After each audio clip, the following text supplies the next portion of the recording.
I was talking with a friend of mine at Wally's this week, and he was telling me about his parents, and he and I were having a conversation about, it was a religious conversation about going to church, and people that are sometimes in the pew, always in the pew, or seldom in the pew. And he said that his dad went to church, and the preacher got up and offered a little request that all of the visitors in the church please stand so that we could identify you, and after the service, we'll make you feel welcome and make sure you're invited back, and we want our visitors to feel good about being here. And he said Dad stood up, and immediately Mom's face got really red, and she started elbowing him in the hip and said, "Sit down, we are members." I thought, that really, really struck me, because it's so simple and it's funny, but yet it's so profound how you can be a part of something so important and have no idea. And that's what I kind of want to talk about today is do you know? As I deliver this message, I would like for you to think in your head, set a little tone in your mind of what's been missing. What has been missing? I'm going to read to you Romans chapter 8, verse 29. For those whom he foreknew, he also predestined to be conformed to the image of his Son, in order that he might be the firstborn within a large family. And those whom he predestined, he also called. And those whom he called, he also justified. And those whom he justified, he also glorified. What then are we to say about these things? When I was finally old enough to have some credit, I got a loan for a pretty cool car, pretty cool by my standards anyway. I got a 2004 Cadillac CTS-V, and it was a 5-speed transmission, and my wife couldn't drive a standard, so I told her that this would be a really good car for her to learn how to do this, and that's how I dressed up getting what I want. But this car was a 4-door sedan with a Corvette motor in it. It was black, had black windows, and we powder coated the wheels black, and I thought it was the coolest car that I'd ever seen for about 7 days. And then I realized I was stuck with a pretty good payment and a V8 that gets about 17 miles to the gallon, and a car that I didn't care about any more than my neighbors cared about. So I moved from there and I got a Chevy Tahoe. It was black with black 24-inch wheels, black windows, this neat little button you could flip on, the interior lights would come on. And this was going to be the one. This was going to be the one that, I missed the mark with the little sedan, but this SUV, this was going to complete my soul. So then I realized I'm stuck with an SUV that gets 12 miles to the gallon and an even bigger payment from the negative equity that I had on the car. Then my question is, have you ever found yourself putting so much hope into something that yields no fruit in your life whatsoever? Because there's just simply something missing, and you spend your whole life possibly trying to figure out what that is, and you chase one thing after another to try and fix this little problem that's in your spirit. For those whom he foreknew, we're going to start there. Those whom he foreknew. If you look at the word foreknew, it's pretty simple to figure out what it means. It means to know before. And what this means is that before we were born, God knew us. And you might think that sounds a bit speculative, or maybe that's my opinion, but it's not. God told the prophet Jeremiah, "Before I formed thee in the belly, I knew thee. And I separated you, I ordained you to be a prophet." Before you and I were even a single cell in our mother's womb, God knew us. He knew us intimately. And what I need you to take from this before we can move on is that your existence, your spirit, your being does not hinge upon your physical body. Your physical body is subject to time. Your spirit is not. Anybody in this room that's aging, which is everybody in this room, you can attest to the fact that you are not as old in your head as you are in your body. Personally, I still feel like I am 12 years old, going out in my driveway in my bike, popping a wheelie, and seeing how many times I can revolve the pedals before the front tire hits the ground. It was a contest I had with myself every day, and to this day I know my record was 22 revolutions. And I am still that competitive and that childish in my heart. But my physical existence and my spiritual existence are two separate things. God did not say, before I formed thee in the belly, I knew what you would be. He didn't say that. He said, before I formed thee in the belly, I knew thee. Think about this. Think about the day that you die. Your loved ones are willing to leave you in the ground because your body is not what they loved about you. It was your spirit. You die on a Tuesday, calling hours, Thursday afternoon, 2 to 4. Family and friends can call again tonight from 6 to 8. And then Friday morning, we gather everybody up, we take you to the cemetery, and we lower you into the earth, because what your family and your friends loved about you was not your body, it was you. So if you can understand this about death, I need you to understand it about life. And we can go from there. For those whom he foreknew, he also predestined. Now, a lot of people in the religious world want to fuss about predestination. They want to argue, well, if predestination is real, then that makes God unfair. But the problem is not whether predestination is real or whether it exists. It's because they've misdefined it. Predestination is not God's ability to remove your choice to accept Him. It's not God predetermining your free will to make you end up in heaven. God does not remove your choice. He supplies the choices. And that's what predestination is.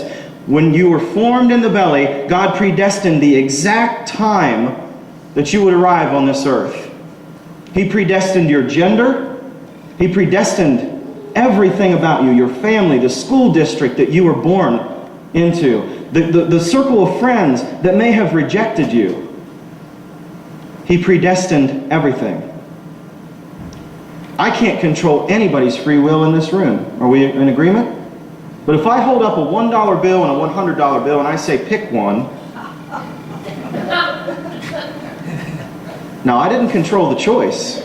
But as long as I can supply the choices, I can control your destination. And that is exactly what God did.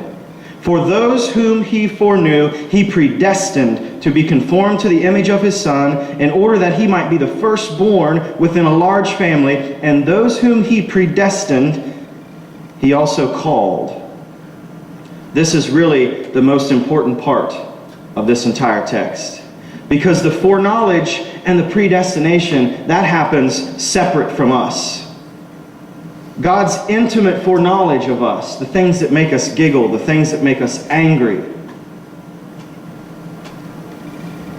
The foreknowledge and the predestination happens without us having anything to do with it. But the calling, that's where we get involved.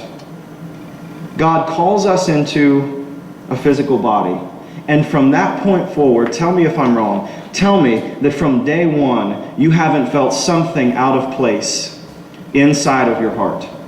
Something was missing. There's been discomfort, and you have been spending your whole life trying to relieve it. Believe me, I am a pro. I put so much hope in things that people don't even know how much hope I have in it. In golf, I thought for sure that I was going to be the greatest golfer that ever lived when I was 16 years old. Now, nobody knew that because I was embarrassed that I had put so much faith into something so stupid. But it didn't yield any fruit in my life, and so I leapfrogged on to the next thing. Now, of course, it's archery. It could be alcohol. It could be food. It could be drugs. It could be making money. It could be spending money. What are you putting your hope in? Is it working? The way God calls you is based on his foreknowledge of how intimately he knows you. It's based on the destination of where you are, and he calls you because something is missing in your heart. And now think about this. Just think about this. Let us make man in our image. Jesus, God, Jesus. Let us make man in our image. What was the greatest commandment that God gave us? What did He want from us more than anything? Rick Zerger, what's the greatest commandment? Love the Lord your God with all your heart, with all your mind, with all your soul, with all your spirit. Say no more. So doesn't it make sense? If you and I are made in the image of a Creator that wants nothing more from His created being than for them to love Him with all of their heart, don't we then crave the same thing? If we're made in His image, then we simply crave the love, the unconditional, undying, eternal love of God Himself. And you can spend your whole life sorting through senseless, fruitless junk, or you can accept this. And my question is, did you know? Did you know that that's what has possibly been driving you into places that you shouldn't be? Did you know that that's what maybe is causing you to do things that you shouldn't do? And you get there and you get that car and you think, man, this was supposed to be it. But I've swung and I've missed again, because what I was really after, I was trying to scratch an itch in my spirit, and I was using my flesh, and it just doesn't work.